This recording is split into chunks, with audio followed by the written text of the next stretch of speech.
బ్రహ్మర్షి పితామహ పత్రిజీ గారికి ఆత్మ ప్రణామములు, వంశీ మాస్టర్ గారికి ఆత్మ ప్రణామములు, గీతాచార్యులైన శ్రీకృష్ణ పరమాత్మకి ఆత్మ ప్రణామములు, అర్జునుల వారికి ఆత్మ ప్రణామములు, వేద వ్యాస భగవాన్ల వారికి ఆత్మ ప్రణామములు, విఘ్నేశ్వర్ల వారికి ఆత్మ ప్రణామములు, గీతామాతకు ఆత్మ ప్రణామములు, గీతని ఉద్ధరించిన మహానుభావులందరికీ హృదయపూర్వక పాదాభివందనాలు, కృతజ్ఞతలు.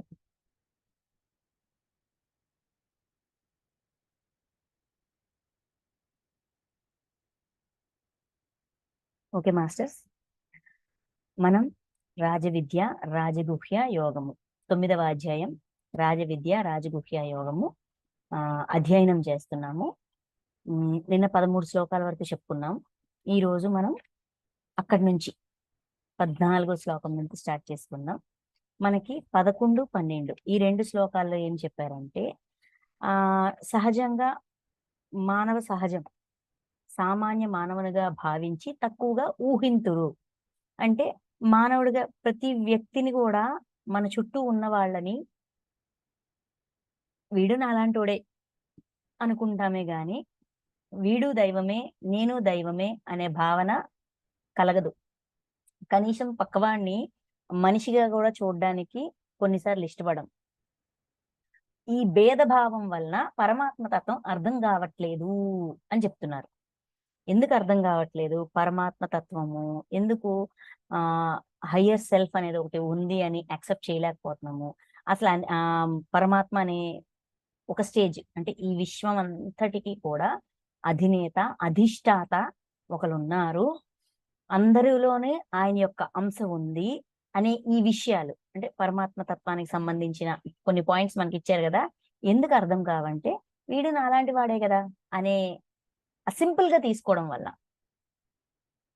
ఎదుటి వ్యక్తిలో ఉన్న దివ్యత్వాన్ని చూడలేకపోతాము అని మనకి 11, 12లో చెప్పి, దానికి కారణం ఏంటంటే రాక్షసి అసరి స్వభావం. ఏదైనా నా స్వార్థం, నేను నాది అనే స్వార్థం వల్ల ఎదుటివాడు దైవం అనే అవగాహన కలగదు. ఎప్పుడైతే ఎదుటివాళ్ళలోని దివ్యత్వాన్ని చూడగలుగుతామో, వాడు దైవమే నేను దైవమే అనేది చూడగలుగుతామో, మనకి అర్థమవుతుందో ఆ క్షణం నుంచి ఈ ప్రవృత్తి మారిపోతుంది. అంటే అసరి రాక్షసి మోహిని ప్రవృత్తి మారిపోతుంది. అందుకే మన పిఎస్ఎస్ఎం సొసైటీలోన, మన సద్గురూస్ మూవ్మెంట్ లోన పత్రి సార్ గాని వంశీ సార్ ఏమంటారు, వీఆర్ ఆల్ గాడ్స్ అంటారు. నువ్వు దైవానివే, దైవం యొక్క ప్రతిరూపానివి. అలాగే నీ పక్కవాడు, నీ కళ్ళ ముందు ఉన్నవాడు, నీ వెనకున్నవాడు, నీ చుట్టూ ఉన్నవాడు కూడా దైవమే. ఎప్పుడైతే ఈ విషయాన్ని మనం తెలుసుకోవడానికి ఇది ఎంతవరకు నిజమో, అవునా కాదా అని దీని గురించి రీసెర్చ్ చేయడం మొదలు పెడతామో, ఆటోమేటిక్ గా సామాన్యంగా ఊహించము. అప్పుడు పరమాత్మ తత్వంలోకి మనం వెళ్ళే అవకాశం వస్తుంది. అందుకే వీఆర్ ఆల్ గాడ్స్ అని చెప్తారు. ఒక్కొక్క స్టేట్మెంట్ వెనక చాలా లోతైన ఆంతర్యం ఉంది. 13వ శ్లోకంలో చెప్తా చూడండి. దైవీ ప్రకృతిని ఆశ్రయించిన మహాత్ములైతే నన్ను సకల ప్రాణులకు మూల కారణముగాను అవ్యయునిగాను అంటే అక్షర స్వరూపునిగాను తెలుసుకొని నిశ్చల మనస్కులై నిరంతరము నన్నే భజింతురు. నిశ్చలంగా, ఇంకా ఏ విభేదన లేదు. నిశ్చలత్వం ఎప్పుడు వస్తుందండి? ఒక నది ఉంటది, ఒక కోనేరు, లేదంటే సరస్సు, లేదంటే చెరువు ఉంటది. మనం కొన్నిసార్లు చూస్తాం, చెరువు నిశ్చలంగా ఉంటది, ఫ్లాట్ గా, ఏదో ఒక బల్లపరుపు లాగా, ఒక గ్రానైట్ పలక వేసినట్టుగా ఫ్లాట్ గా ఉంటది. దాంట్లోకి ఒక చిన్న గులకరాయి వేస్తే ఇలాగ ట్రిమర్స్ వస్తాయి. ఈ రిపిల్స్ అంటాం, రిపిల్స్ వస్తుంటాయి. అంటే ఈ కెరటం ఇలా వేవ్స్ లాగా వస్తుంటది. అంతవరకు అది ఎలాగుంది? నిశ్చలంగా ఉంది, ఏ కదలిక లేకుండా, ప్రశాంతంగా, ఎటువంటి ఆలోచన లేకుండా. ఎప్పుడైతే మనము దివ్యత్వాన్ని గుర్తించగలుగుతామో, వాడు దైవమే నేను దైవమే అనే సత్యాన్ని యాక్సెప్ట్ చేస్తామో, అప్పుడు మనం నిశ్చలమవుతాము. అంతవరకు అలలుగా రకరకాల ఆలోచనలు, రకరకాల భేదాలు, రకరకాల విభేదనలు, రకరకాల ఏంటిది క్యాస్ట్ పేరు మీద, మతం పేరు మీద, జాతి పేరు మీద, స్థితి పేరు మీద, ఆర్థిక స్థితి పేరు మీద, ఇలాగ రకరకాలుగా జ్ఞాన స్థితి మీద, నేను జ్ఞానిని వాడు అజ్ఞాని, ఇలాగ రకరకాల విభేదనలు ఉన్న మైండ్ క్లియర్ అవుతుంది, నిశ్చలం అవుతుంది. అప్పుడు పరమాత్మ తత్వం అర్థం చేసుకునే స్థితి అప్పటికొస్తది. అందుకే దివ్యత్వాన్ని చూడగలగాలి.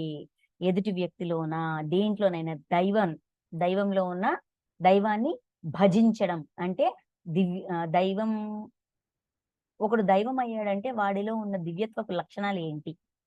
అది నేను నాలో అలవర్చుకోవాలి. ఇది భజించడం అంటే. ఓకే. లోపలికి తీసుకోవడం, ఆచరణలో పెట్టడం. ఓకేనా? నెక్స్ట్ 14, 15 ఈ రెండిట్లో గూడాన ఈ స్థితికి ఎలాగొస్తాం? ఫస్ట్ ఏమన్నారు? దైవీ ప్రకృతిని ఆశ్రయించిన వాడు దైవాన్ని అంగీకరిస్తాడు. అందరూ దేవుళ్ళే. అందరిలోనూ ఆ దైవం ఉన్నది. పరమాత్మ తత్వాన్ని ఆహ్, మొదలుపెడతారు. అంటే మొదటి అడుగు వేస్తారు. ఆల్ ఆర్ గాడ్స్ అనే దానికి అవునా? అనే ఒక ప్రశ్న ఎలా కుదురుతుంది? అనే ఒక ప్రశ్న. ఇలాగ ఈ ఈ క్వెషనింగ్‌తోనే ఎప్పుడైనా లెర్నింగ్ స్టార్ట్ అవుతది. ప్రశ్నలతోటే జ్ఞానం అనేది మొదలవుతది. ఓకే. ప్రశ్నించినంత మాత్రాన జ్ఞానం వచ్చినట్టు కాదు. ప్రశ్నించాక, ప్రశ్నకి సమాధానం వచ్చాక, ఆ సమాధానాన్ని ఎప్పుడైతే మనం ఆచరణలో పెడతామో, ఆచరించి ఆ సమాధానం మనంగా మారుతామో, అప్పుడది అనుభవ జ్ఞానం అవుతది. ఓకే. నెక్స్ట్ చూడండి 14 శ్లోకం. ఆ దృఢవ్రతులైన భక్తులు ఎవరైతే దైవీ ప్రకృతిని ఆశ్రయించిన మహాత్ములు. దృఢవ్రతులు అంటే దృఢంగా ఏ వ్రతాన్నైతే తీసుకున్నారో ఏంటి? అందరిలోని దివ్యత్వాన్ని చూడాలి. అందరిని దైవంగా అంగీకరించాలి అనే వ్రతం. ఇక్కడ వ్రతము అంటే మనం చేసే వ్రతం. వ్రతం అని దానికి ఎందుకు పెడతారు పేర్లు అంటే, ఖచ్చితంగా ఆచరిస్తాను అని నిర్ణయించుకోవాలి. ఆచరణలో పెట్టాలి. అదే వ్రతం. ఈరోజు చేశాము, రేపు వదిలేసాము. అది వ్రతం అవ్వదు. క్రతువవుతది. దేన్నైతే మనస, వాచ, కర్మణ త్రికరణ శుద్ధిగా చేసి ఆచరణలో పెడతామో అప్పుడే అది వ్రతం అవుతది. ఓకే. అందుకని ఇక్కడ చూడండి. దృఢవ్రతులైన భక్తులు. దృఢమైన వ్రతం. అంటే వాళ్ళు ఏ సంకల్పం అయితే చేశారో, ఏ లెర్నింగ్ కోసమైతే ఎలాగైతే అందరిలో ఉన్న దివ్యత్వాన్ని చూడాలని నిర్ణయించుకున్నామో మనిషి ఎవరైనా సరే. మనము, మనము ఎప్పుడైతే పరమాత్మ తత్వాన్ని నాలో నేను అలవరుచుకోవాలి. అందరూ దైవాలే అనే సత్యాన్ని నేను త్రికరణ శుద్ధిగా స్వీకరిస్తానో, దాని మీద నేను స్థిరంగా నిలబడాల. దృఢవ్రతులైన భక్తులు నా నామ గుణములను నిరంతరము వాద్య బృందములతో కీర్తింతురు. నన్ను చేరుటకు యత్నింతురు. పదే పదే నాకు ప్రణమిల్లుదురు. సర్వదా నా ధ్యానమునందే నిమగ్నులయ్యెదరు. అనన్య భక్తితో నన్ను ఉపాసింతురు. 5 స్టేజెస్. 5 స్టేజెస్. ఎలా ఉంటారు? ఇప్పుడు అసురీతత్వం నుంచి మానవత్వంలోకి రావాలి. మానవత్వం నుంచి దైవత్వంలోకి వెళ్ళాలి. మనిషిగా ఉన్నాక కూడా నేను, నాది అనే స్వార్థం ఉంటది. నాకు కావాలి. నాకీ ఫలితం కోసమే నేను ఈ పని చేస్తా. ఈ విధమైన భావనలు ఉంటాయి. అయితే ఇక్కడ గుడ్డిలో మెల్ల ఏంటంటే, ఎదుటివాడిని బాధ పెట్టాలి, బాధ పెట్టకూడదు అనే ఒక రూల్ కూడా ఉంటది మానవత్వంలోన. రాక్షసత్వంలోన ఏది ఏమైనా సరే, ఆడు బాధపడ్డా, ఈడు బాధపడ్డా నాకు సంబంధం లేదు. నాది పని నాకయిపోవాల. మానవత్వంలోకొచ్చేసరికి బాధ పెట్టకుండా నాది నేను సంపాదించుకోవాలి. నా పని వల్ల ఎవడికి బాధ కలగకూడదు. ఇదే సకామ కర్మ. ఫలితాన్ని ఆశించి పని చేస్తాం. కాపోతే హింస లేకుండా. ఇది మానవత్వపు లక్షణం. ఇలా వచ్చాక దైవాన్ని అర్థం చేసుకునే ప్రయత్నం మొదలుపెడతాం. స్టేజెస్. మానవ జన్మలు ఎత్తిన తర్వాత ఈ స్టేజెస్ అన్నీ ఉంటాయి. ఈ స్థితులన్నీ ఎదుర్కొంటాం. మన ఈ జన్మలో గూడా మనం ఈ స్థితులన్నీ క్రాస్ అయ్యాం. క్రాస్ అయ్యి ధ్యానము, సాధన, దైవంతో అనుసంధానం ఇవన్నీ ప్రారంభించాం కదా! సో, ఇప్పుడు చూడండి. ఆ దృఢవ్రతలేంటి అంటే అందరిలోని దివ్యత్వాన్ని అంగీకరించాలి. అందరూ దైవమే అనే నిశ్చయ మనస్కులు. మనసులో నిశ్చయించుకున్న వాళ్ళు. ఎప్పుడైతే జీవుడు ఈ విధంగా నిశ్చయించుకుంటాడో, నేను దైవీ ప్రకృతినే ఆశ్రయించాలి. నేను దివ్యత్వంలో ఉండాలి. నేను చుట్టూ ఉన్న వాళ్ళలో దివ్యత్వపు లక్షణాల్ని మాత్రమే చూడాలి. నాకు ఇంక దాంతోనే సంబంధం. నాకు అసురీతత్వంతో సంబంధం లేదు. నేను దాంట్లోంచి బయటికి రావాలి అంటే నాకున్న ఒకే ఒక మార్గం దివ్యత్వపు లక్షణాల్ని చూడగలగడం, పసిగట్టగలగడం, ఆచరణలో పెట్టడం, నేను అలా మారడం.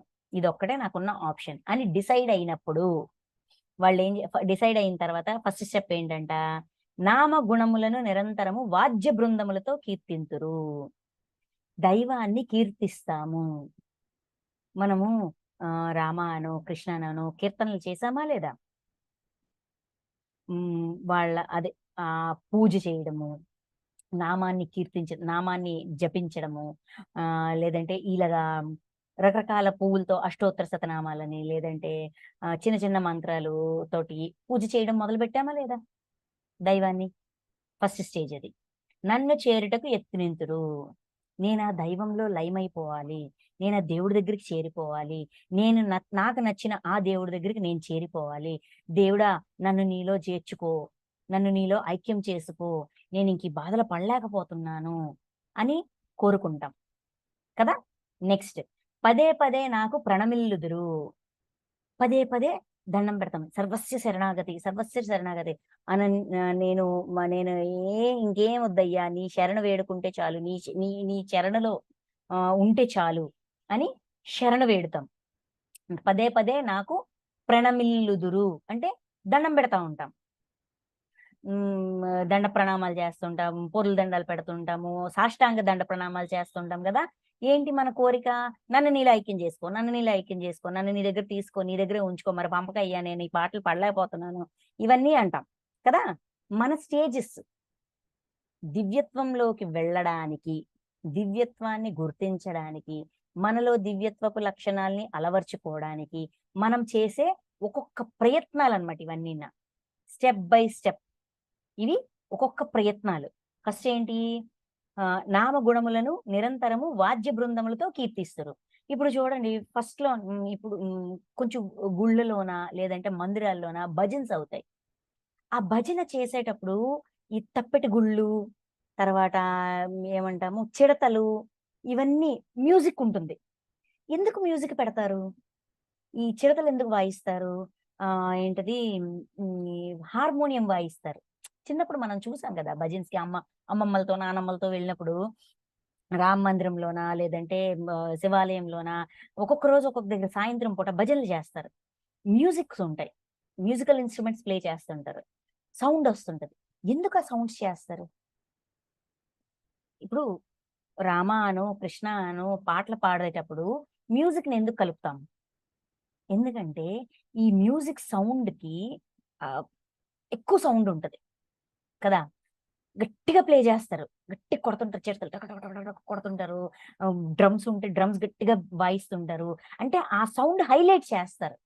ఎందుకంటే మన బుర్రలో రకరకాల ఆలోచనలుంటాయి. మనం గట్టిగా ప్రయత్నిస్తాం అటు నుంచి ఇటు రాడానికి.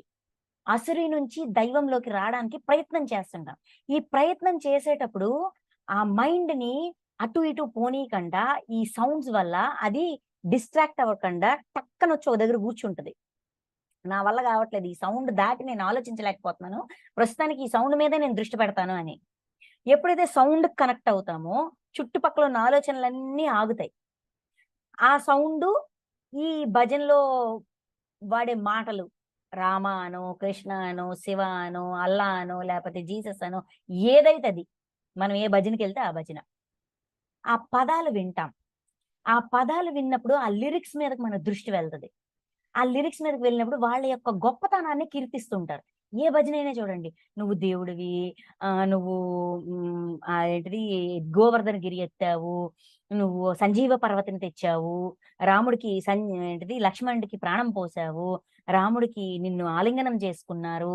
ఇలాగా ఈ ఈ వాళ్ళు చేసిన గొప్ప పనులన్నీ ఏమంటాము ఆ పాటల్లోన, భజనలోనే ఉంటాయి.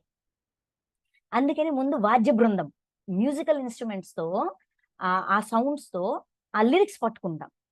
ఆ లిరిక్స్‌లో ఉన్న ఆంతర్యాన్ని పట్టుకోవడానికి ట్రై చేస్తాం. వింటాం. బేసిక్ ఫస్ట్ ఏమవుతదంటే వింటాం. వింటూ ఓహో! అవునా! ఆంజనేయ స్వామి గొప్పతనం ఇదా! షిరిడి సాయి గొప్పతనం ఇదా! రొట్టెలు తినేవారా? కుక్కకి రొట్టెలు పెట్టేవారా? అంటే మైనతాయికి డెలివరీ అప్పుడు విభూది పంపించి హెల్ప్ చేశారా? ఇలాగా ఆ పాయింట్స్ పట్టుకుంటాం. అంతవరకు భౌతికంగా తిరిగిన మన బుర్ర కాస్త దైవం యొక్క దివ్యత్వాన్ని పట్టుకోవడం స్టార్ట్ చేస్తది. First step. ఆ తర్వాత అమ్మో! దేవుడు నువ్వింత గొప్పవాడివా? ఎక్కడో ఉన్న వాళ్ళని ఎక్కడికో పిచ్చుకని దారం కట్టి లాక్కొచ్చినట్టు నేను నా దగ్గరకి లాక్కొస్తాను. ఈ మాటలన్నీ ఆ భజన పాటల్లో ఉంటాయి. వాళ్ళ యొక్క గొప్పతనం అందులో రాసి ఉంటది. అది పాడినప్పుడు మన దృష్టి ఆ వర్డ్స్ మీదకెళ్తది. వర్డ్స్ మీదకెళ్ళినప్పుడు నేను నీ దగ్గరకొచ్చేస్తా. నేను నీ భక్తురాలినయిపోతా. నేను నిన్నే ఆశ్రయిస్తా. వాళ్ళని ఎలాగైతే రక్షించావో నన్ను గూడా అలా రక్షించు. అంటామా లేదా? అది సెకండ్ స్టెప్. నన్ను చేరుటకు యత్నించురు. నెక్స్ట్ పదే పదే నాకు ప్రణమిల్లుదురు. ఆ గొప్పతనానికి మనం ఫిదా అయిపోతాం. ఎంత గొప్పవాడు, షిరిడి సాయి ఎంత గొప్పవాడు, లేదా ఆంజనేయ స్వామి ఎంత గొప్పవాడు, రాముడు ఎంత గొప్పవాడు. పదే పదే ఆ గొప్పతనానికి మనము దాసోహం అయిపోతుంటాం. నువ్వు నన్ను రక్షించాలి. నేను నేను నీ శరణే వేడతా. నిన్నే నీ పాదాలే పట్టుకుంటా. నిన్ను విడివెళ్ళను. ఎంత గొప్పవాడవయ్యా స్వామి అని ఆ నెక్స్ట్ స్టేజ్. తర్వాత సర్వదా నా ధ్యానమునందే నిమగ్నులయ్యెదరు. ఇలాగ మననం, మననం, మననం, మననం దైవాన్ని, దైవం యొక్క గొప్పతనాన్ని, ఆ స్పెషాలిటీస్‌ని, ఆ మహిమలని అలాగ మననం చేయగా, చేయగా, చేయగా, చేయగా మననమే కదండీ ధ్యానము. ఒకే పని పదే సార్లు చేయడం, ఒకే పని మీద దృష్టి పెట్టడమే కదా ధ్యానము. ఆ దైవం యొక్క దివ్యత్వపు లక్షణాల మీద దృష్టి పెడతాం. ధ్యానం, ధ్యాన యోగమునందు నిమగ్నులయ్యెదరు. నెక్స్ట్ అనన్య భక్తితో నన్ను ఉపాసింతురు. ఈ విధంగా భక్తి అనేది అనన్యమవుతది. అన్‌లిమిటెడ్ అవుతది. స్ట్రాంగ్ అవుతది. భక్తి అంటే ఏంటండి? నమ్మకం. ఆ నమ్మకం విశ్వాసంగా మారుతది. ఆ విశ్వాసం అనన్య విశ్వాసం అవుతది. ఇంకా స్ట్రాంగ్ అవుతది. ఇంకా గట్టిపడతది. ఇప్పుడు సిమెంట్‌తో ఇల్లు కడతాం. పిల్లర్స్ వేస్తారు. పిల్లర్స్ గాని, స్లాబ్ గాని వేసిన వెంటనే అది చాలా మెత్తగా ఉంటది. నీళ్లు కొట్టామా మొత్తం కరిగి అలాగా బయటిపోతది. అదే ఒక్క రాత్రి దాన్ని ఉంచామనుకోండి, పచ్చి పచ్చిగా ఉన్నప్పుడు దాన్ని డిస్టర్బ్ చేయకుండా అలాగే వదిలేసామనుకోండి, జస్ట్ దాని మీద అడుగేసినా అడుగు ముద్దలు పడిపోతాయి. ఆ షేప్ వచ్చేస్తది. అంత పచ్చిగా ఉంటదనమాట. మెత్తగా లిక్విడ్‌గా ఉంటది. వాటర్ ఏసామంటే కరిగి ఎళ్ళిపోతది. అదే ఒక గంట, 2 గంటలయిందనుకోండి 50% గట్టిపడతది. ఒక 4, 5 గంటలయిందనుకోండి స్ట్రాంగ్ అయిపోతది. అలాగే ముందు దైవం గురించి వినడం మొదలుపెడతాం. విన్నాక నమ్మడం మొదలుపెడతాం. నమ్మాక విశ్వసించడం మొదలుపెడతాం. విశ్వసించాక దృఢమైన విశ్వాసం, అనన్య భక్తిలోకి వెళ్దాం. అంటే గట్టిపడతా ఉంటదనమాట భావన. ఇవి స్టేజెస్. భక్తి సహజంగా మనుషుల్లో ఎలగ నెలకొల్పబడతది, ఎలగ స్టాండ్ అవుతది అని చెప్తూ నెక్స్ట్ చూడండి 15వ శ్లోకం. మరికొందరు జ్ఞానయోగులు నిర్గుణ నిరాకార బ్రహ్మనైన నన్ను జ్ఞానయజ్ఞము ద్వారా అభేద భావముతో ఉపాసించుచుందురు. ఈ నమ్మకం బలపడిన తర్వాత ఆత్మతత్వాన్ని పట్టుకుంటాం. నాలో ఉన్నది, వాడిలో ఉన్నది, వీడిలో ఉన్నది దైవము అంతా ఆత్మస్వరూపమే. శరీరం శాశ్వతం కాదు. ఆత్మ శాశ్వతము అని ఈ జ్ఞానయోగాన్ని దరిజేరుతాం. జ్ఞానయోగంలో సాధన చేస్తాం. అంటే నిరంతరం ఆత్మతత్వంతో, ఆత్మతో అనుసంధానమయ్యే ప్రయత్నం. అభేద భావంతో, భేదాలన్నీ పక్కన పడేసి, అభేదం. భేదము అంటే రకరకాల ఆహ్, హ్మ్, ఇది సరి అయినది, ఇది ఈ మతము, అది ఆ మతము, ఇది అలాగా, ఇది ఇలాగా ఈ రకరకాల భేదాలు. అభేద భావము. భేదాలన్నీ కూడా లేదు లేదు. Everyone is God. అందరిలో ఉన్నది ఒకే ఆత్మ. మమాత్మ సర్వభూతాత్మ అంటారు గదా! అలాగా నాలో ఉన్నది, అన్ని భూతాల్లో ఉన్నది ఒకటే ఆత్మ పదార్థము అనే సత్యాన్ని తెలుసుకొని, ఆ ఆత్మతో అనుసంధానమయ్యే ప్రయత్నం చేస్తాం. ఓకే. నెక్స్ట్ మరికొందరు అనంత రూపములలో ఒప్పెడి నా విరాట్ స్వరూపమును పృథగ్భావముతో ఆరాధించుచుందురు. ఎప్పుడైతే ఈ ఆత్మతత్వాన్ని అర్థం చేసుకున్నామో, కనెక్ట్ అయ్యామో, తర్వాత అన్ని ప్రాణులలో ఉన్నది ఈ ఆత్మస్వరూపమే. అంటే ఇప్పుడు నాకు షిరిడి సాయి మీద విశ్వాసం ఉందనుకోండి. నేను ప్రతి రూపంలోన ఇందాకేంటి నిరాకారం, ఆకారాన్ని, గుణాన్ని, నిర్గుణం, నిరాకారం. దైవంకి ఒక గుణమంటూ లేదు. ఒక రూపమంటూ లేదు. అన్ని రూపాల్లో ఉన్నది ఒకే ఆత్మతత్వము అనేది అక్కడ తెలుసుకున్నాం. ఓకే. అది తెలుసుకున్నాక మనము ఏదో ఒక దైవాన్ని పట్టుకుంటాం. మన నమ్మక వ్యవస్థ ఒక దగ్గర స్టాండ్ అవుతుంది. స్టాండ్ అయినప్పుడు రూపాన్ని పట్టుకుంటాం. ఆ రూపం ద్వారా కొన్నిసార్లు అటునుంచి ఇటు అవుద్ది, ఇటు నుంచి ఇటు అవుద్ది. అలానే రావాలని రూల్ ఏం లేదు. అంటే అందుకే అన్నారు. కొందరు ఇలా చేస్తారు, మరి కొందరు అలా చేస్తారు, కొందరు ఈ విధంగా ఉంటారు, కొందరు ఆ విధంగా ఉంటారు. నిర్గుణ నిరాకార రూపాన్ని పట్టుకోవడం ఒక తత్వము. సగుణ సాకార రూపాన్ని, సగుణం అంటే అన్ని మంచి గుణాలు, సద్గుణాలతో నిండి ఉన్న ఒకానొక సాకార రూపం, కంటికి కనిపించే ఒక రూపం. అది శివుడు గావచ్చు, రాముడు గావచ్చు, కృష్ణుడు గావచ్చు, సాయిబాబా కావచ్చు, హనుమంతుడు గావచ్చు, లక్ష్మీదేవి గావచ్చు, దుర్గాదేవి గావచ్చు, మహిషాసుర మర్దిని గావచ్చు, లేదంటే గురువులు మహాదార బాబాజీ, షిరిడి సాయి, ఇలాగ ఏదైనా కావచ్చు. ఆ ఆకారము, ఆ ఆకారంలో నిండి ఉన్న సద్గుణాలు, వాటికి కనెక్ట్ అవుతాం. అందరిలోన ఈ ఈ కుక్కలో ఉన్నది సాయే. ఏంటిది పందిలో ఉన్నది సాయే. ఆ జంతువులో ఉన్నది సాయే. క్లీనింగ్ చేసేవాడు సాయే అని అందరిని ఆ దైవంగా భావించి చూస్తాం. మన భావనలో మనకి అది అలవాటవ్వాలి అంటే ఏదో ఒక ఒక కొలమానం కావాలి. ఆ కొలమానం పెట్టుకుంటాం. ఓకే. సో, ఈ విధంగా దైవీ ప్రకృతిని ఆశ్రయించాక ఈ విధమైన స్టేజెస్ ఇలాగ ఒక్కొక్క మెట్టు, ఒక్కొక్క మెట్టు, ఒక్కొక్క మెట్టు ఎక్కుతూ జీవాత్మ తన తను దివ్యత్వంలోకి రావడానికి ప్రయత్నిస్తది. ఆ ప్రయత్నంలో ఉండే స్టెప్స్ ఇవన్నీన. 14, 15 ఈ 2 శ్లోకాల్లో చెప్తూ రూపంతో కనెక్ట్ అవ్వడం. నిర్గుణ నిరాకారం, సగుణ సాకారం. ఓకే. సో, ఈ రూపంతో కనెక్ట్ అవ్వడానికి కొన్నాళ్ళు, కొన్నేళ్ళు లేదంటే కొన్ని జన్మలు ఆత్మతత్వాన్ని పట్టుకుంటాం. ఆత్మతత్వాన్ని అవగాహన చేసుకున్నాక, సాధన చేశాక, ఆ ఆత్మతత్వాన్ని మరి నిజ జీవితంలో ప్రూవ్ చేసుకోవాలి కదా! మన మన మన లోపలిలోకి ఇంకాలి కదా! మన ఆత్మలోకి ఇంకాలి కదా! అప్పుడు సాకార రూపాన్ని పట్టుకుంటాం. సాకారంతో నిరాకారంకెళ్ళినా పర్లేదు. నిరాకారం నుంచి సాకారంలోకొచ్చినా పర్లేదు. మన ప్రయాణం ఇలా ముందు వెనక్కి, ముందుకి వెనక్కి, ముందుకి వెనక్కి సాగుతా ఉంటది. ఓకే. చూడండి. సో, ఇప్పుడు 16 నుంచి 19 శ్లోకం వరకు కూడా దైవం ఎక్కడ ఉంది? లేదంటే భగవంతుడు ఎక్కడ ఉన్నాడు? పరమాత్మ ఎక్కడ ఉన్నాడు? ఎందులో ఉన్నాడు? ఏ విధంగా ఉన్నాడు? నన్నే భజింతురు. భజించడం అంటే నామ, గుణ, కీర్తనములు అన్నారా? నామం వెనకున్న గుణం. ఆ గుణాన్ని కీర్తించడం. కీర్తించడం అంటే ఆ గుణంని నాలో నేను అలవర్చుకోవడం. సో, దాన్నెలా పోల్చాలి? దాన్ని ఎలగ పోల్చుకోవాలి? ఎలాగ అర్థం చేసుకోవాలి అంటే ఇక్కడ చెప్తున్నారు చూడండి. 16, 17, 18, 19 ఈ 4 శ్లోకాల్లోన. నేనే క్రతువును, నేనే యజ్ఞమును, స్వధయను నేనే, ఔషధులును నేనే, నేనే మంత్రమును, నేనే ఘృతమును, నేనే అగ్నిని, హోమ రూప క్రియను నేనే. ఓకే. సో, అంటే ఎక్కడ దేవుడు? దేవుడెక్కడా? దేవుడెక్కడా? దేవుడెక్కడా? దైవమెక్కడా? అంటే అంతటా అన్నింటా నిండి ఉన్నాను. చేసే హోమంలోను, చేసే క్రతువులోను, చేసే యజ్ఞములోను స్వధయ అంటే వాటికి వాడే వస్తువులు, ఔషధులు అంటే మందులు. వాటికి ఏమంటాము ఆహ్, యజ్ఞంలో ఏస్తాం కదా! కట్టె పుల్లలు ఈ ఇవన్నీన అయి. మంత్రము వాటికి అవి చేస్తూ వల్లించే మంత్రము, ఘృతము నెయ్య, అగ్ని, హోమ రూప క్రియ మొత్తం ఈ కార్యక్రమం అంతా కూడా మళ్ళీ నేనే. అంటే ఇక్కడ ఏం చెప్తున్నారు? ప్రహ్లాదుడు చెప్పిన ఒకే మాట ఇక్కడొచ్చింది. ఏంటంట? ఇందుగలడు లేడని సందేహము వలదు. చక్రి ఎందెందు వెతికినా చక్రి అందందే ఉన్నాడు. అంటే ఇక్కడున్నారు, అక్కడున్నారు అనే భేదభావం లేదు. అన్నింటిలోనూ అంతటా ఆ మంత్రశక్తి, ఆ మంత్రము పరమాత్మే.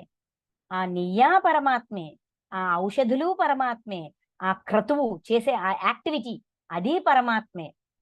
మొత్తం హోమరూప క్రియ అంతా కూడా పరమాత్మే. అంటే అణువణువున నిండి ఉన్న దేవ అనే సత్యాన్ని అంగీకరించగలగడం. విశ్వాసంతో అంగీకరించగలగడం. ఆ స్థితికి రావాలి. జ్ఞాన పరిధి పెరిగినప్పుడు పరమాత్మ అంటే అనంత జ్ఞాన స్వరూపం. ఎప్పుడైతే జ్ఞానంలోకి అడుగు పెడతామో, అంటే దివ్యత్వం నుంచి జ్ఞానం వైపు అడుగు పెడతామో, జ్ఞానాన్ని పట్టుకుంటామో, అన్నింటిలోనూ, అంతటిలోనూ, ప్రతి దాంట్లోనూ జీవించి అంటే ప్రాణంతో ఉన్నది, ప్రాణం లేనిది ప్రతి దాంట్లో కూడా దైవాన్ని దర్శించగలగాలి. ఆ నయ్యా దేవుడే, ఆ క్రతువులు దేవుడే, ఆ హోమక్రియ దేవుడే, ఆ మంత్రము దేవుడే. ఇందులో ఉన్నాడు, అందులో లేడు అనేది లేదు. అంతటా నిండి ఉన్నాడు అనే అవేర్‌నెస్ రావాలి. వస్తది. అదే పరమాత్మ తత్వం. మనకి అక్షర బ్రహ్మ యోగంలో కూడా చెప్పారు.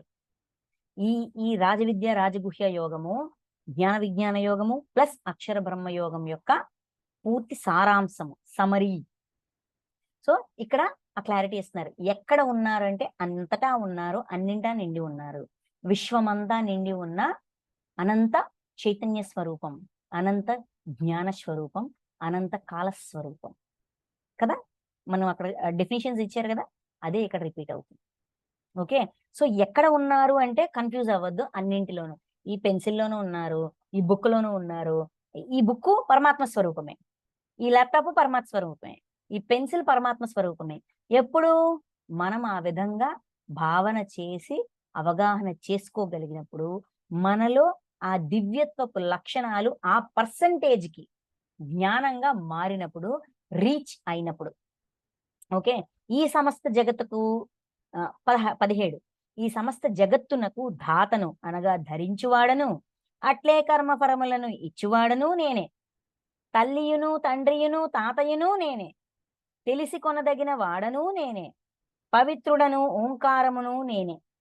ఋగ్సామ యజుర్వేదములను నేనే. చూడండి.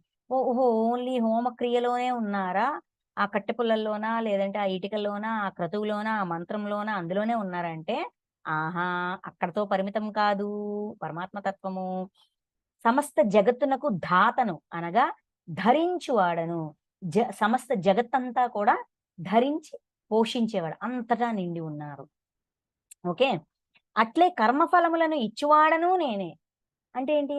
మన కర్మల యొక్క ఫలితాన్ని ఎవరందిస్తారండి? మనకి అవి స్వతహాగా వస్తాయి. ఆ స్వతహాగా రావడం అనేది ఈ ఈ ఈ కర్మ యొక్క ఈ ఈ కర్మ యొక్క ఫలితం ఇది అని నేను యాక్సెప్ట్ చేయగలగాలి.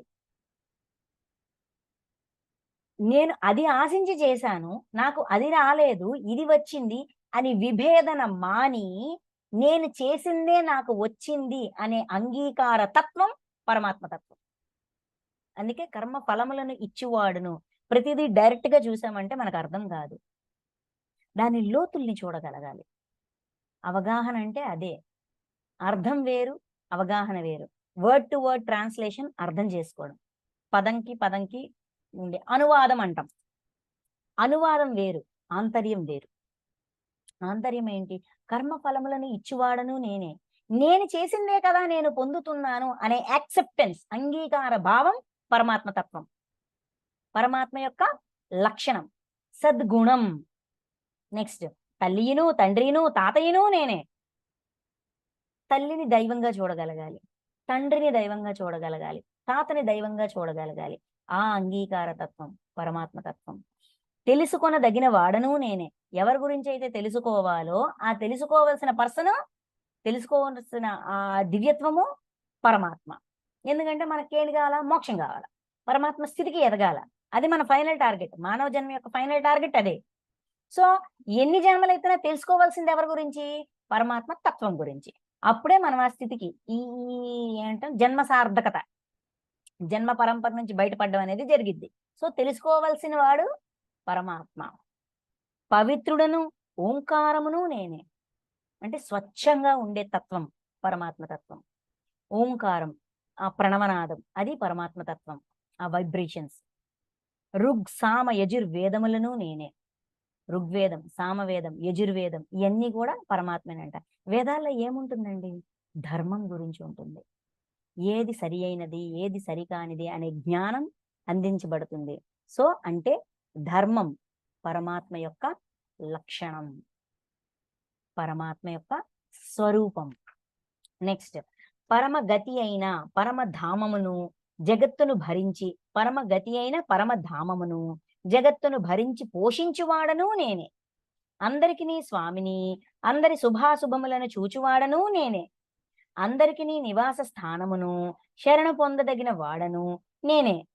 ప్రత్యుపకారమును ఆశింపక హితమునర్చు వాడను, అందరి ఉత్పత్తి ప్రళయములకు హేతువును, వారి స్థితికి ఆధారమును నిధానమును శాశ్వత కారణమును నేనే.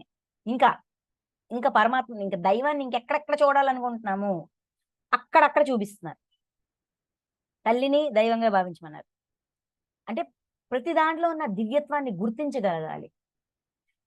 అందరూ దైవమే అబ్బా. ఒకడు ఉన్నాడు, ఒకడు దైవము, ఒకడు కాదు అనేది లేదు.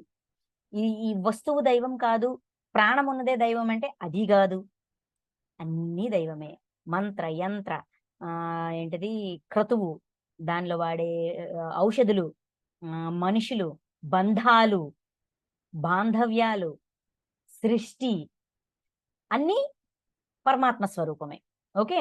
నెక్స్ట్, పరమగతి అయిన పరమధామమును, ఎక్కడికైతే మనం చేరాలనుకుంటున్నామో ది హైయెస్ట్ టార్గెట్, మన యొక్క లెవెల్, ఈ లెవెల్ నుంచి ఆ లెవెల్కి వెళ్ళాలనుకుంటున్న పరంధామము, అది పరమాత్మే. జగత్తును భరించి పోషించువాడను, జగత్తును భరిస్తూ అంటే ఈ విశ్వమంతటిని భరిస్తూ, ఏం చెయ్యును, మంచి చెయ్యు, చెడు చెయ్యు, విధ్వంసం చెయ్యు, ఆ నాశనం చెయ్యు, ఏదైనా సరే భరిస్తున్నారా లేదా? ఆటం బాంబులు వేసేస్తున్నాం.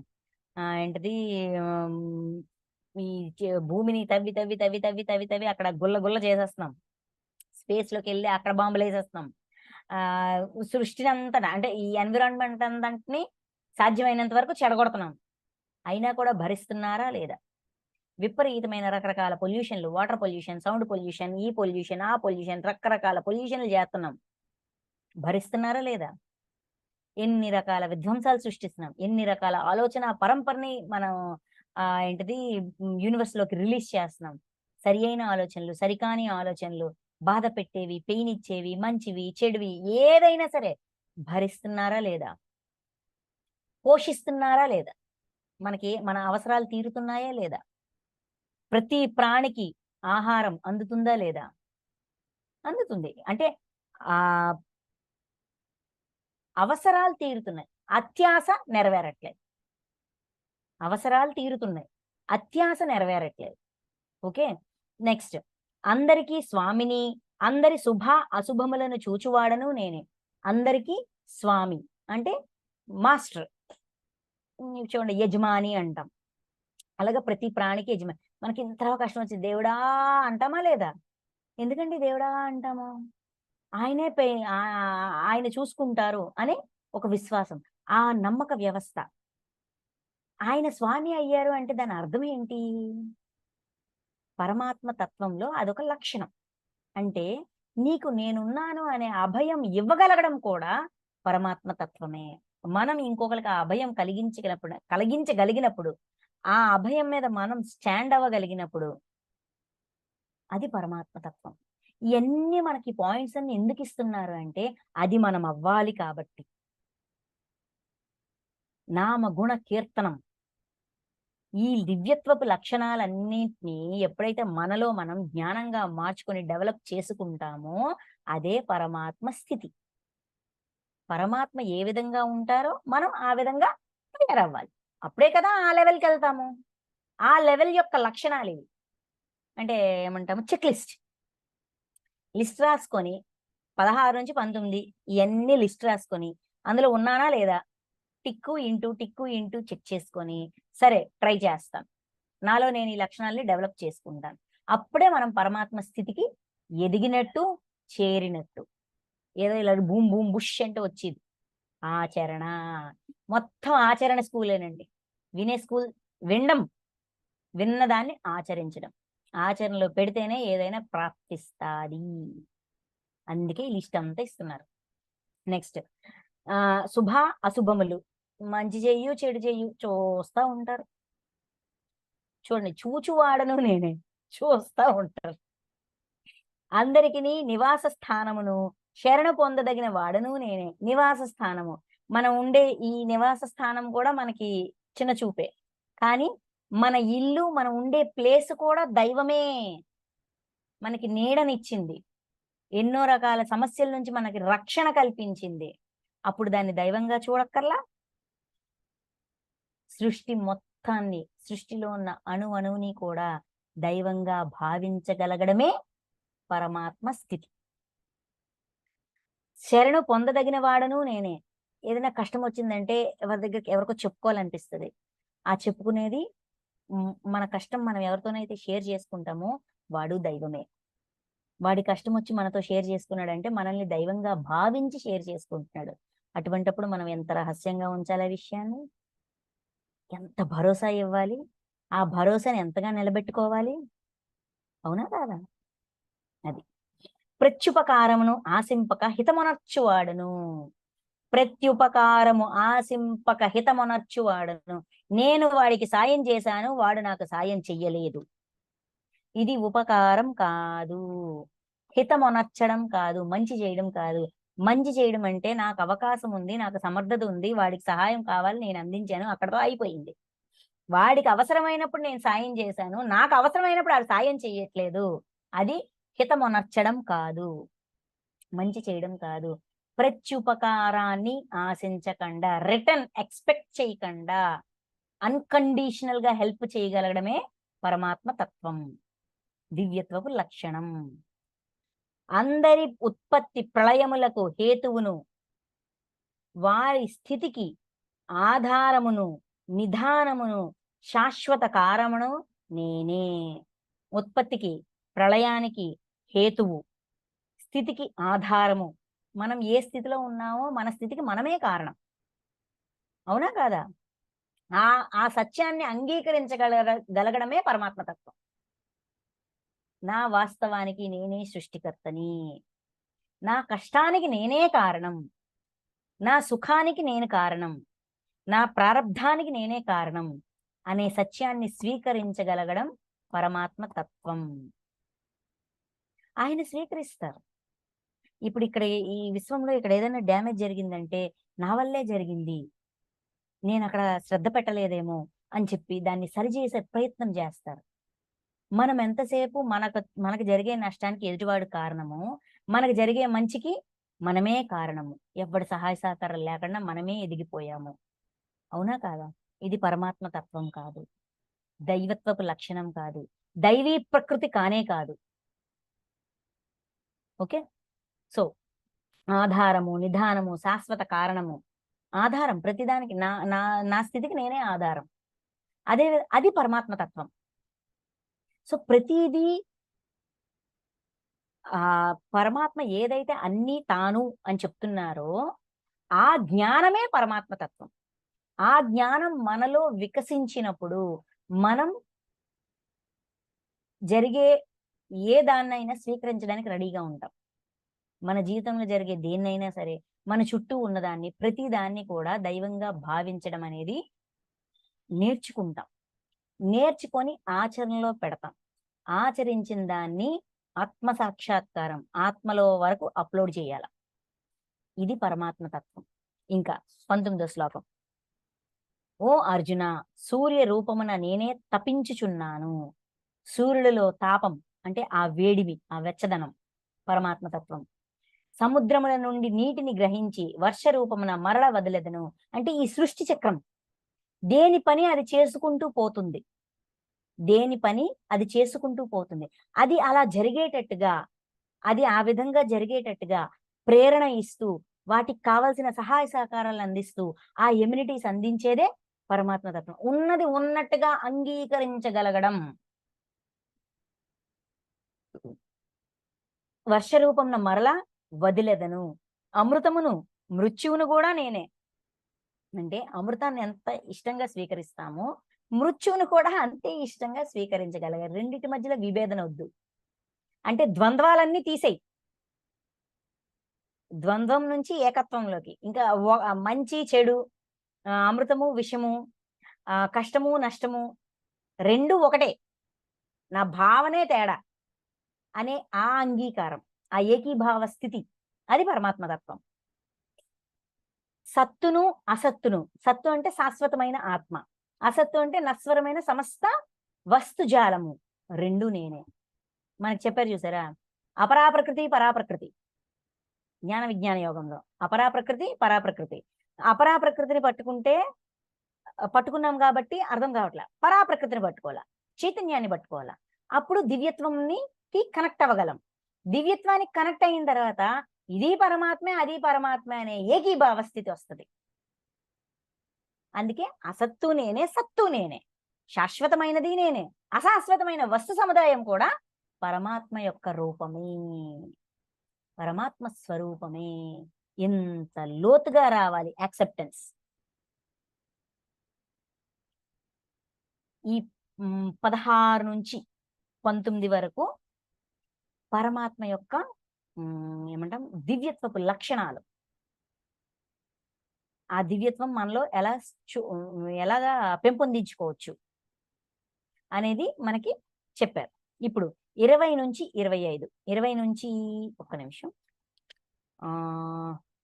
22, 20, 21, 22 ఈ 3 శ్లోకాల్లో మరణాంతర జీవితం గురించి చెప్తారు. మనకు అక్షర బ్రహ్మ యోగంలో కూడా వచ్చింది ఒక దగ్గర 7-8 శ్లోకాలు. ఇప్పుడు ఏమంటాము అక్కడ ధూమ్ర మార్గము, జ్యోతిర్మయ మార్గము, ఏ దేవతలు వస్తారు, ఏ అధిష్టాత దేవతలు వస్తారు, జ్ఞానం ఆధారంగానే మృత్యువు తర్వాత మార్గము ప్రయాణము ఉంటుంది అని దగ్గర 10 శ్లోకాల్లో మనకి మరణాంతర జీవితం గురించి జ్ఞానం అందించారు. అదే విషయం ఇక్కడ మళ్ళీ రిపీట్ అవుతుంది. చూడండి 20వ శ్లోకం. ఋగ్సామ వేదములచే ప్రోక్తములైన సకామ కర్మలను చేయువారును, సోమరసపానము చేయువారును, పాపరహితులై యజ్ఞముల ద్వారా నన్ను సేవించి స్వర్గ ప్రాప్తిని కోరుచుందురు. అట్టి పురుషులు తమ పుణ్య ఫల రూపమైన స్వర్గలోకమును పొందుదురు. అచ్చట దేవతల దివ్య భోగములను అనుభవింతురు. అంటే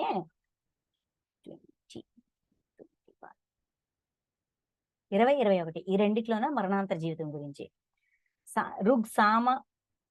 ఋగ్ యజు సామ వేదములచే ప్రోక్తములైన సకామ కర్మలు అంటే ఈ 3 వేదాల్లో ఉన్న మంచి పనులు, పుణ్యకర్మలు చేసేవాళ్ళు, సోమరస పానము చేయువారు. సోమరసం, సోమ అనే ఒక జ్యూస్ ఉంటది, ఆ జ్యూస్ తాగేవాళ్ళు అంటే సురులు. అసురులు 2 భాగాలు కదా. సురులు సోమరస పానం చేస్తారు.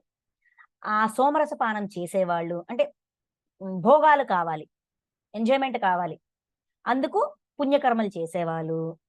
వేదాల్లో ఉన్నట్టుగా అంటే వేదాల్లో ఏముంటది, ధర్మబద్ధమైన పనులే ఉంటాయి, అధర్మబద్ధమైన పనులు వేదాల్లో ఉండవు. అంటే మంచి పనులు పుణ్యకర్మలు చేసేవాళ్ళు, సోమరసపానం చేసేవారు, పాపరహితులై, తప్పేం ఎవరికి పెయిన్ ఇవ్వలేదు కదా కాబట్టి పాపం లేదు. యజ్ఞముల ద్వారా నన్ను సేవించి అంటే ఈ చేసే ప్రతి పని యజ్ఞమే. మనకి కర్మయోగంలోన వాటిలో చెప్పారు ఎన్ని రకాల యజ్ఞాలు ఉన్నాయి, యజ్ఞాల యొక్క ప్రాముఖ్యత ఏంటి, ప్రతి యజ్ఞానికి కూడా ISI ముద్ర వేస్తారు. అన్ని ఉత్తమమైనవే, ఇది గొప్పది అది తక్కువ అనేది లేదు, అన్ని ది బెస్టే అని మనకి చెప్పారు కదా. సో ఈ సాధనా మార్గం, యజ్ఞం అంటే ఏంటండి, సేవాభావంతో చేసేది. పాపరహితులై యజ్ఞముల ద్వారా ఎప్పుడైతే సేవాభావంతో మన కర్తవ్య కర్మలు నిర్వర్తిస్తామో అది ఆటోమేటిక్ గా యజ్ఞం అవుతుంది. దానివల్ల పాపాల నుంచి విముక్తి అంటే మన దుష్కర్మలు మనం క్లియర్ చేస్తూ ఉంటాం. సేవించి స్వర్గ ప్రాప్తిని కోరుచుందురు. స్వర్గానికి వెళ్ళాలి, చచ్చిపోయిన తర్వాత స్వర్గానికి వెళ్ళాలబ్బా, స్వర్గానికి వెళ్ళాలనే కోరికతో ఈ పనులన్నీ చేస్తాం. ఏంటి, పుణ్యకర్మలు చేయడం, సోమరసపానం చేయడం, యజ్ఞాలు చేయడం, సేవా కార్యక్రమాలు. నేను అన్నదానం చేస్తే నేను స్వర్గానికి వెళ్తాను, నేను నలుగురికి సాయం చేస్తే, ఆర్థికంగా సాయం చేస్తే నేను స్వర్గానికి వెళ్తాను. ఈ తపనతో కదండి చేస్తాము. కోరుకుంటుంది కదా, ఎక్స్పెక్టేషన్ ఉంటుంది కదా. ఏ ఎక్స్పెక్టేషన్ తోటైతే చేస్తామో ఆ ఎక్స్పెక్టేషన్ నెరవేరుతుంది, స్వర్గానికి వెళ్తారు. అట్టి పురుషులు తమ పుణ్యఫల రూపమైన స్వర్గలోకనముకు పొందెదరు. పుణ్యఫలంని అనుభవించడానికి స్వర్గానికి వెళ్తారు. అచట దేవతల దివ్య భోగములను అనుభవిస్తారు. ఎలాగైతే దేవతలు దివ్యమైన భోగాల్ని అనుభవిస్తుంటారో అంతటి దివ్యమైన భోగాలని స్వర్గానికి వెళ్ళిన వాళ్ళు అంటే సకామ కర్మలు చేసే వాళ్ళు కూడా అనుభవిస్తారు. ఎందుకంటే వాళ్ళ కోరిక అది. అది పొందడానికే ఈ పుణ్యకర్మలు చేస్తున్నారు. సో, అది పొందుతారు. దేనికోసం అయితే మనం చేస్తామో అది మనం పొందుతాము. అయితే ఆ విశాల స్వర్గమునందు భోగములను అనుభవించి పుణ్యములు అయిపోగానే క్షీ క్షీణింపగానే మరలా మార్త్యలోకమున ప్రవేశింతురు. ఈ విధముగా స్వర్గ ప్రాప్తి సాధనములైన వేదత్రయ విహిత సకామ కర్మలను ఆశ్రయించువారు భోగములను ఆశించుచు స్వర్గ మార్చ్య లోకముల మధ్య రాకపోకలు సాగించుచుందరు. అనగా పుణ్య ప్రభావముచే స్వర్గముకు పోవుదురు. పుణ్యము క్షీణింపగానే మార్చ్యలోకమునకు వస్తారు. ఆ విశాల స్వర్గమునందు భోగాలను అనుభవించి, ఇప్పుడు ఈ భోగాలను దేవతలు ఎంతటి ఎంజాయ్మెంట్ చేస్తారో, ఎంత దివ్యమైన భోగాలను అనుభవిస్తారో, నేను అలాంటి భోగాలు అనుభవించాలి, నేను స్వర్గంకి వెళ్ళాలని పుణ్యకర్మలు, మంచి పనులు, ధర్మబద్ధమైన పనులు చేస్తాం. ఫలితాన్ని ఆశించి చేస్తాం.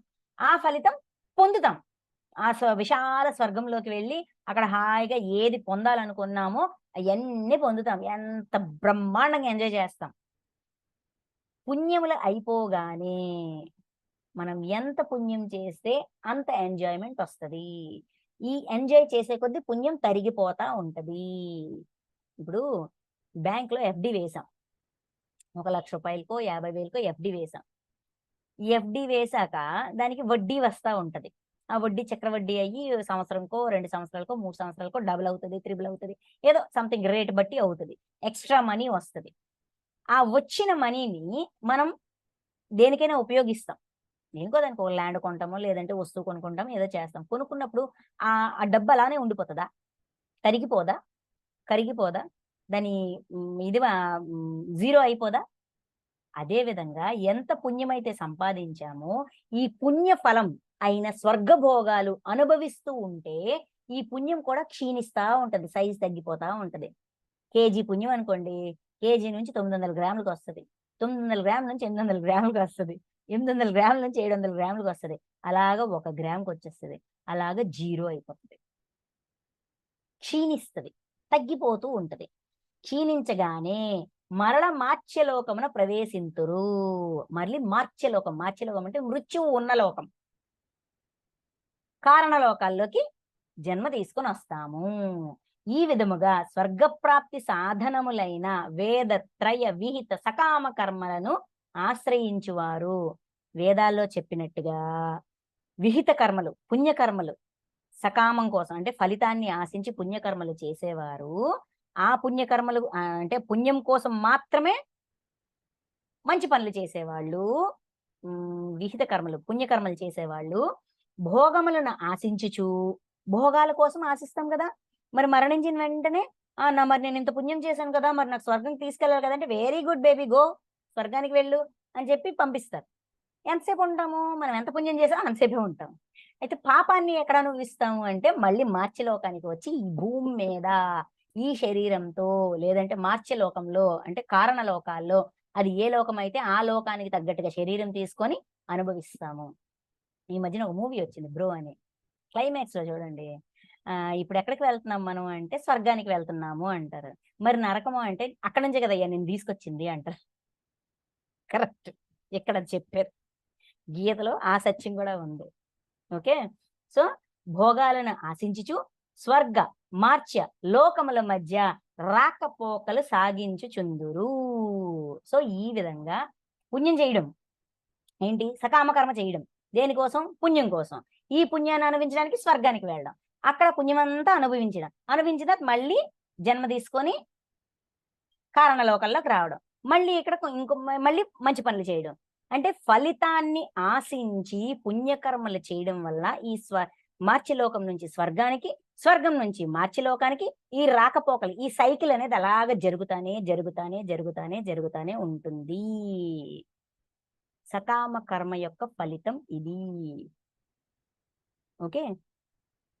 నెక్స్ట్ అందరికి బాగా వచ్చిన శ్లోకం. ఆఖరి శ్లోకం. ఏంటి? సారీ, ఆఖరి శ్లోకం కాదు.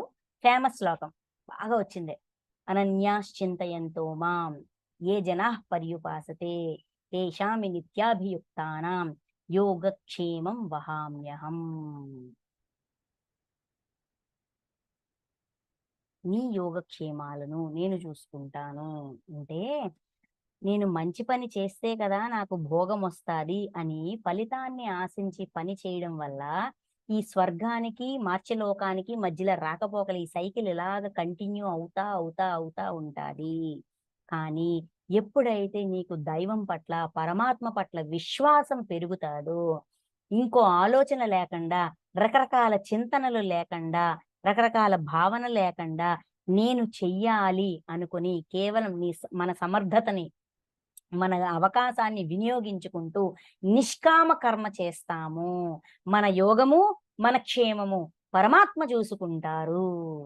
అనన్యాశ్చింతయంతో మాం ఏ జనాః పర్యుపాసతే తేషాం నిత్యాభియుక్తానాం యోగక్షేమం వహామ్యహం. పరమేశ్వరుడనైన నన్ను నిరంతరము అనన్య భక్తితో చింతన చేయుచు, అంటే వీటన్నిటికీ అతీతమైన, అంటే స్వర్గలోకాలు, సుఖభోగాలు వీటన్నిటికీ అతీతంగా అంటే ఎండంటూ లేని పరమానందం, పరమాత్మ ప్రాప్తే పరమానంద ప్రాప్తి. ఆ స్థితి ఈ ఈ చక్రంలో పడి తిరగకుండా ఎప్పటికీ సుఖంగా సంతోషంగా ఉండేటట్టుగా ఎండ్లెస్ ఆనందం, అనంతమైన ఆనందానికి కేర్ ఆఫ్ అడ్రస్ ఏంటయ్యా అంటే పరమాత్మ ప్రాప్తి. పరమాత్మ ప్రాప్తి పొందాలి అంటే సకామ కర్మ కాదయ్యా, నిష్కామ కర్మ చెయ్యాలి. నిష్కామ కర్మ ఎప్పుడు చేస్తాము? నా పని నేను చేసుకుంటూ పోతా, నా యోగక్షేమం నా దైవం చూసుకుంటాది అనే విశ్వాసంతో మన భారాన్ని పూర్తిగా దైవం మీద వెయ్యగలిగినప్పుడు, దైవం పట్ల అంత విశ్వాసం మనలో పెంపొందినప్పుడు మన యోగాన్ని, మన క్షేమాన్ని పరమాత్మ చూసుకుంటారు అని చెప్తున్నారు.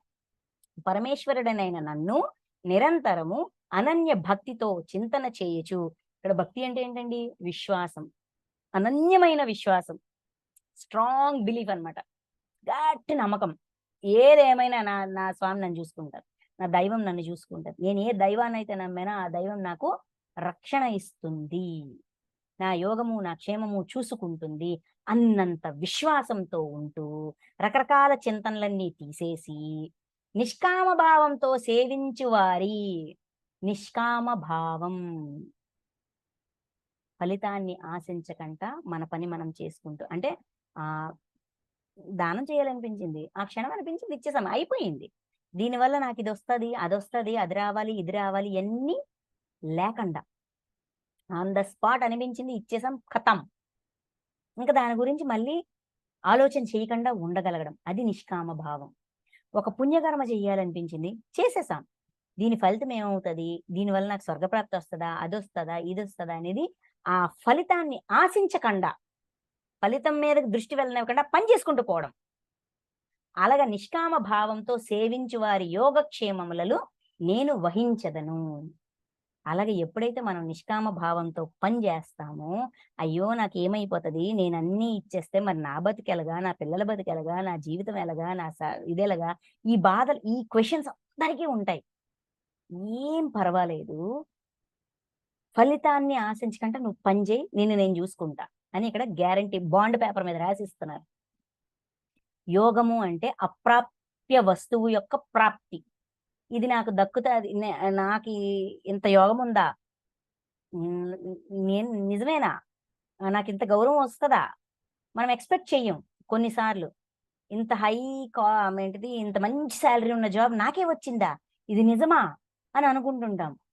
అప్రాప్య వస్తు ప్రాప్తి అంటే ఇది నాకు ప్రాప్తిస్తుందని మనం ఎక్స్పెక్టే చెయ్యం, అలాంటిది ప్రాప్తిస్తుంది. అయితే దాన్ని యోగము అంటారు. ఆ ప్రాప్తించిన వస్తువు యొక్క రక్షణ, దాన్ని జాగ్రత్తగా చూసుకోగలగడం, అది క్షేమము. సో ఎప్పుడైతే చూడండి, ఇప్పుడు ఎలా చెప్పొచ్చు అంటే, ధ్యానంలో మనకి చాలా అనుభవాలు వస్తాయి. మాస్టర్స్తో కలిసినట్టు, శ్రీనివాసుని హక్ చేసుకున్నట్టు, శ్రీనివాసుడితో మాట్లాడినట్టు. నిన్న రాత్రి విష్ణు కథలది గ్రూప్లో చాలా మంది వాళ్ళ అనుభవాలు షేర్ చేసుకున్నారు. ఎంత చక్కగా వచ్చాయి అనుభవాలు. అసలు మనం ఏమైనా వాళ్ళైనా ఆ అనుభవం ఎవరికి వచ్చిందో వాళ్ళైనా ఎక్స్పెక్ట్ చేశారా ఈ విధమైన అనుభవం వస్తుంది, ఆ భావన ఇంత కమ్మగా ఉంటది, ఇంత అద్భుతంగా ఉంటది, అది పదాలు చాలవు దాన్ని వర్ణించడానికి అని ఎవరైనా ఎక్స్పెక్ట్ చేస్తారా? చెయ్యం. వచ్చింది. అయితే దాన్ని సార్ ఏమంటారు? దాన్ని అలాగా మీకు కష్టం వచ్చినప్పుడు, లేకపోతే మీకు లో ఫీల్ అయినప్పుడు దాన్ని గుర్తు చేసుకోండి. దానివల్ల మనకి ఇంకా అభయం వస్తది.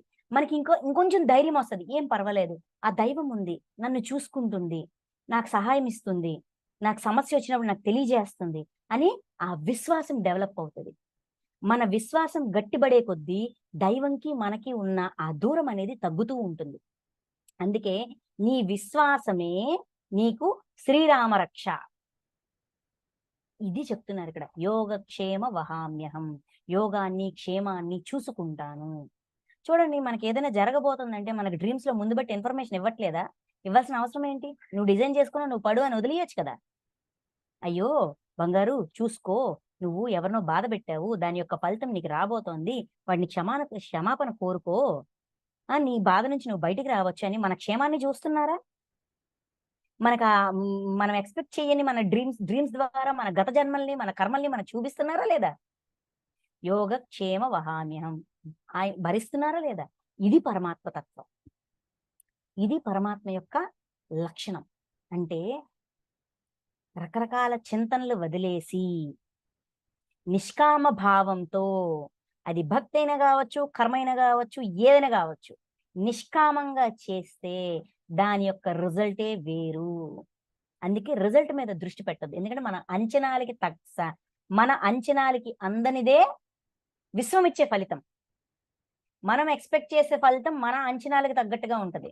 కానీ విశ్వం ఇచ్చే ఫలితము అన్ని అంచనాల్ని బ్రేక్ చేసేది. అంతటి విశ్వాసం మనకి దైవం పట్ల ఉండాలి. మనం ఏ దైవాన్ని నమ్మితే ఆ దైవం. పరమాత్మ అయితే పరమాత్మ, శివుడైతే శివుడు, రాముడైతే రాముడు, ఏదైతే అది.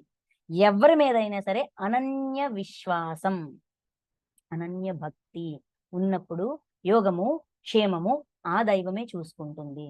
ఎన్నో సార్లు మనకు రాబోయే ప్రమాదాల నుంచి మనకి అవేర్ చేశారా లేదా? ధ్యానంలో ఉన్న వాళ్ళకే కాదండి. ధ్యానంలో లేని వాళ్ళకి కూడా కలల ద్వారా ఎన్ని ఇన్ఫర్మేషన్‌లొస్తాయి. ఏదో జరగబోతోంది అని జాగ్రత్త పడతామా లేదా? అది పరిగణలోకి తీసుకున్నవాడు జాగ్రత్త పడతాడు. ఏదో పీడకలు అనుకోని నీళ్ళు తాగేసి బొట్టు పెట్టుకొని పడుకున్నాడు అనుభవిస్తాడు. అయితే ఇన్ఫర్మేషన్ వస్తుందా లేదా అనేది మెయిన్ పాయింట్. దాన్ని ఎవరు ఎలా తీసుకుంటున్నారనేది పక్కన పెట్టండి. దైవం తన పని చేస్తుందా లేదా? మనకి ఇవ్వాల్సిన ముఖ్యమైన సందేశాన్ని ఇస్తున్నారా లేదా? మన యోగాన్ని, మన క్షేమాన్ని చూసుకుంటున్నారా లేదా? మనం నమ్మినా, నమ్మకపోయినా, మన నమ్మక వ్యవస్థ స్ట్రాంగ్‌గా ఉన్నా లేకపోయినా, దైవం తన పని తాను చేసుకుంటూ పోతుంది. అదే దైవం అంటే. ఆ దివ్యత్వాన్ని మనం అర్థం చేసుకొని, మనలో మనం డెవలప్ చేసుకోగలిగినప్పుడు, మనం దైవంతో అనుసంధానం అనేది, ఈ దూరం అనేది ఇలా తగ్గుతూ, తగ్గుతూ, తగ్గుతూ వస్తుంది. ఇది అతి రహస్యమైన విద్య, రాజగుహ్య యోగంలో చెప్పబడిన జ్ఞానం. మనకు అక్షరబ్రహ్మ యోగంలో కూడా చెప్పారు. ఇక్కడ ఇంకా స్టాండర్డ్‌గా నీకెందుకు నేనున్నానని అభయమిస్తున్నారు. ఆ అభయాన్ని గాని మనం కరెక్ట్‌గా నిజంగా నమ్మితే లైఫ్ మిరాకిల్ అయిపోతది. మ్యాజికల్ అయిపోతది. నాకు ఈ అధ్యాయం, ఈ శ్లోకాలు ఏ విధంగా అర్థమయ్యాయో నా అనుభవం సారంగా నేను వీటిని విశ్లేషించి చెప్పే ప్రయత్నం చేశాను. ఇదే కరెక్టు, ఇదే పర్ఫెక్టు, ఇంతకు మించి ఏం లేదు అనేది లేదు. కేవలం నా అనుభవాన్ని మాత్రమే నేను షేర్ చేశాను. Thank you masters. Thank you so much.